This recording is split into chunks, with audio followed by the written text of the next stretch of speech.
Hello, seniors. It's been a while, and I'm glad to see you all again. Another journey is yet to overcome. Let's step ahead in learning another exciting area of science that concerned with the study of inanimate natural objects, including physics, chemistry, astronomy, and related subjects. Students, it's time to learn physical science. Is how we come to realize that the Earth is not the center of the universe.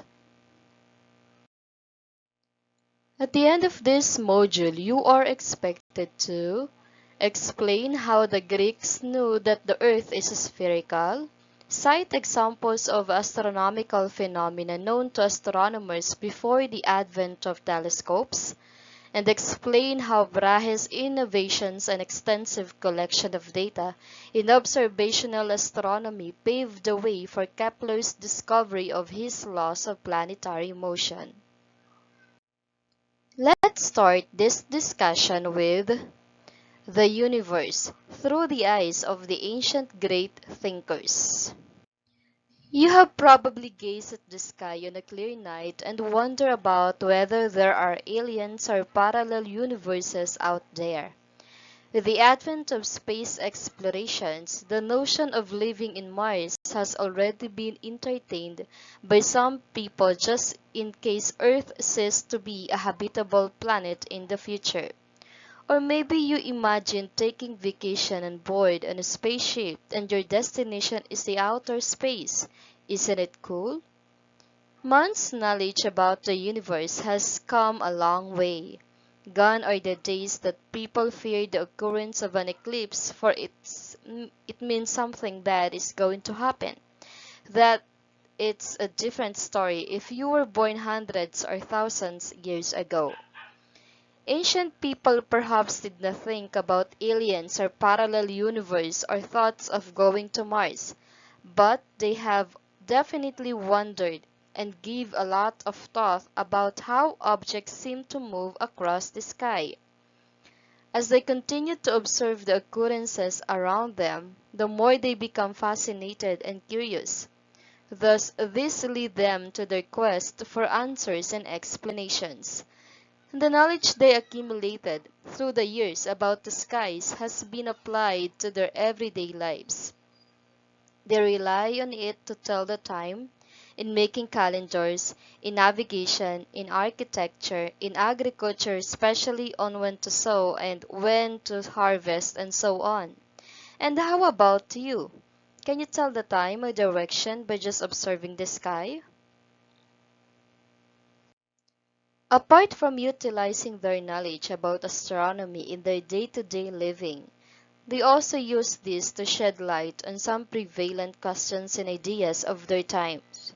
Few of the ideas that ancient people tried to work on were on giving us the picture of the shape of the earth and of the universe.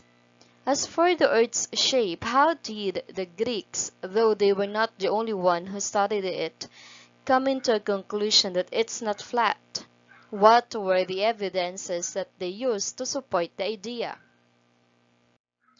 Before the Greeks and the rest of the ancient people were able to formulate theories of the sky and of the earth, they made careful and repetitive observation of the phenomena around them. The Mesopotamian, as accounted in their mythology around 6th century BC, described the earth as a flat disk floating in the ocean and bounded by a spherical sky. And this idea has prevailed for hundreds of years until a new view was presented. As the quest for knowledge continues and civilization prospers, several models of the universe were presented, and it is categorized as Geocentric Model or Earth-centered and Heliocentric Model or Sun-centered. In the geocentric model, the Earth was at the center, and the rest of the planets and heavenly bodies revolved around it, while in the heliocentric model, the Sun was at the center and the rest of the heavenly bodies, including the Earth, moved around it. In all of the geocentric models of the universe, The Earth and other heavenly bodies were assumed to be spheres. They were convinced that the shape of the Earth was not flat, instead it was spherical. This idea was already entertained by Pythagoras and Plato, however, they do not have concrete evidences to support their claim. Until Aristotle around 320 BC, a student of Plato presented his arguments that established the claim during their time. Aristotle argued that the sphere is a perfect solid and the heavens are a region of perfection. The Earth's component pieces, falling naturally towards the center, would press into a round form. In an eclipse of the moon, the Earth's shadow is always circular. A flat disk would cast an oval shadow. Even in short travels northwards, the pole star is higher in the sky. One of the astronomical events that fascinated the early civilization was the eclipse, and the recorded information about eclipses was used by Eratosthenes about 235 BC to approximate the circumference of the Earth. This was another proof presented about the spherical shape of the Earth. As you know, an eclipse is actually a shadow formation. This happens when the path of light rays is blocked by an object.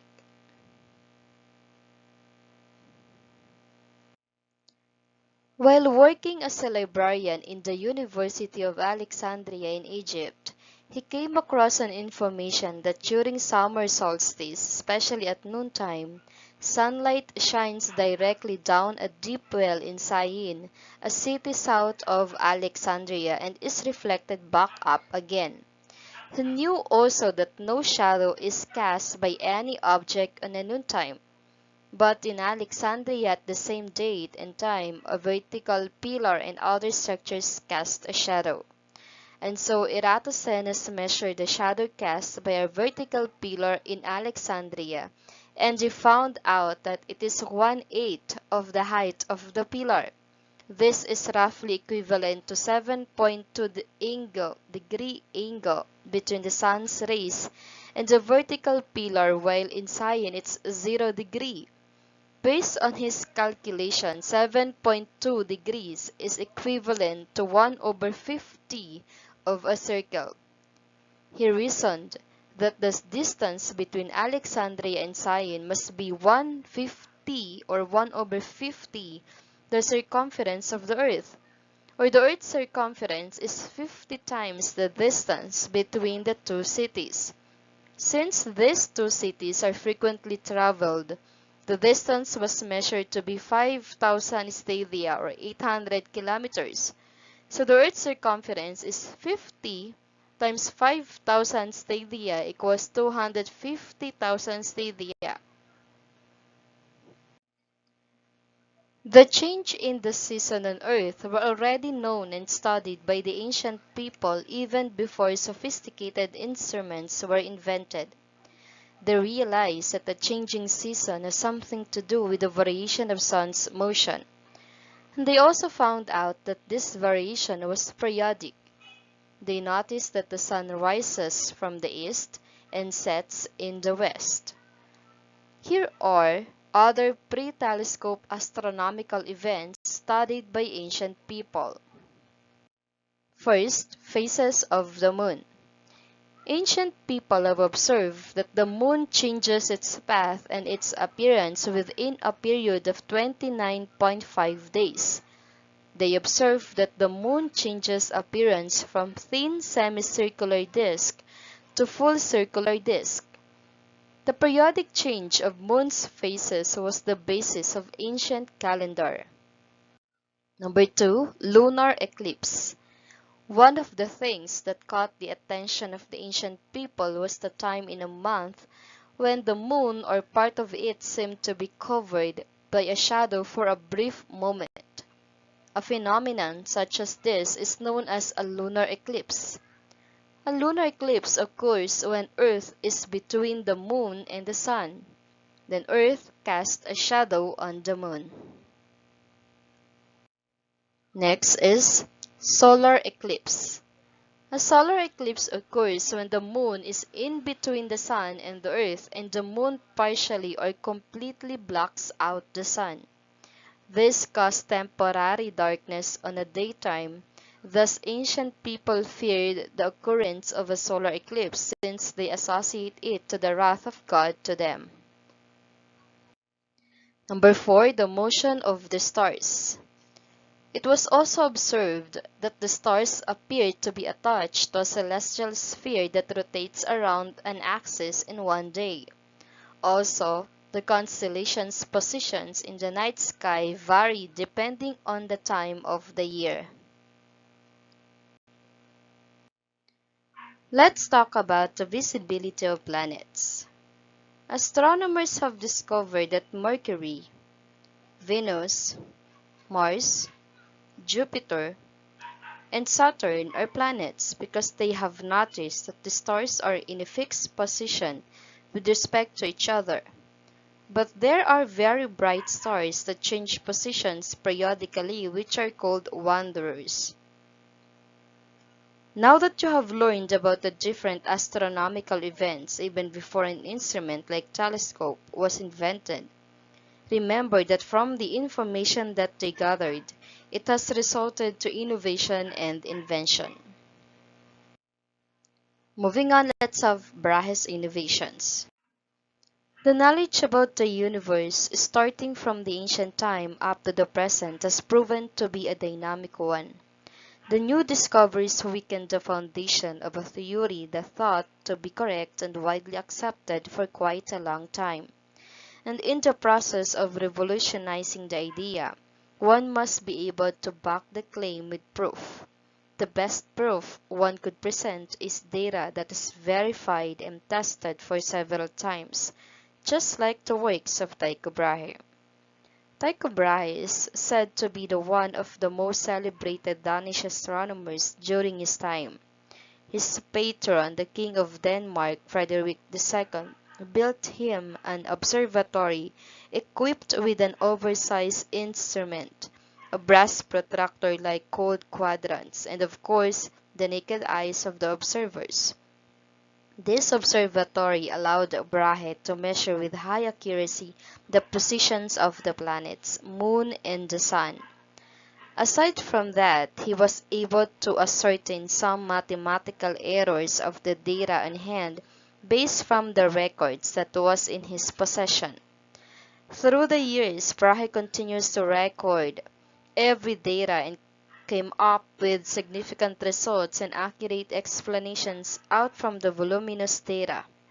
Part of the achievement in his lifetime was the discovery of a supernova explosion in 1572 and the passing of a comet in Earth orbit in 1577. Come to think of it, all of these discoveries were made even before the telescope was invented. With the data that Tycho Brahe collected, he also made an attempt to present a model of the universe, and his assistant Johannes Kepler made the use of the data to shed light on some of the anomalies about a planet's motion. The geocentric universe model has prevailed for thousands of years. Only in the later part of the 16th century that this idea was questioned by Copernicus, wherein he proposed that it's the sun, not the earth, that is the center of the universe. The conflicting ideas and evidences in both models have pushed Brahe to come up with his own model. It is called the geoheliocentric model, a hybrid of the geocentric model of Ptolemy and the heliocentric model of Copernicus. In his model, the sun orbited Earth, while the other planets orbited the sun. It was also during this time that Brahe met the young German mathematician Johannes Kepler. Brahe hired Kepler, a sort of research assistant, primarily to prove that Brahe's model, or the geoheliocentric model, which emphasized that the Earth was at rest, the sun went around the Earth, and the planets all went around the sun, an intermediate picture between Ptolemy and Copernicus. Kepler needed Brahe's data to do mathematical analysis, while Brahe needs Kepler to make mathematical calculations to prove that the model satisfied the observed data. Brahe died before his model is proven. Kepler inherited vast set of data that will prove crucial for developing his three laws of planetary motion later. It took Kepler many more years trying out many possible models to fit the available data, being concerned largely on the philosophical implication of his models and the belief that there has to be simple numerical relationships among phenomena like the Pythagoreans. But Kepler failed to reconcile the data on hand with the model Brahe proposed, especially on the notion of the stationary Earth. It takes another brilliant mind than his invention, the telescope, to prove that Copernicus was right in proposing that Earth, after all, is not the center of the universe. But despite everything, still something good came out of his persistence. After about 20 years or so working with the data he got from Brahe, the three laws of planetary motion were published in 2 different years. First law, the law of elliptical orbit or the law of ellipses in 1609.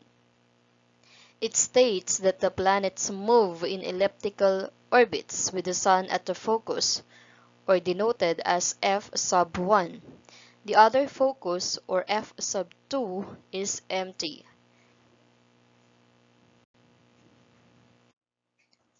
The second law is the law of equal areas in 1609. In their orbits around the Sun, the planets sweep out equal areas in equal times. For this to happen, the planets move fastest at the perihelion as shown in the figure, the first shaded area from point A to B, and lowest at the aphelion, the second shaded area from point C to D. When the planet is nearest to the Sun, it is called perihelion.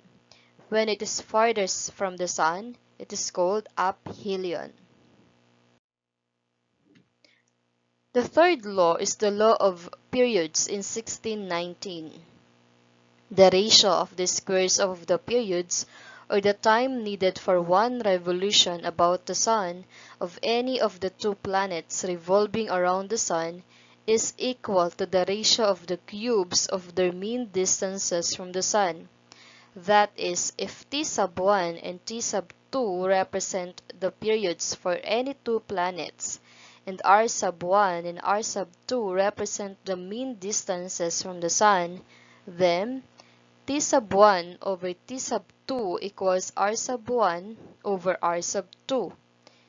If we are to rewrite this, R sub 1 cube over T sub 1 square equals R sub 2 cube over T sub 2 square. Meaning that R cube over T squared should be the same or constant for each planet. So determine value of proportionality constant K, the value of Earth's known orbit could be used.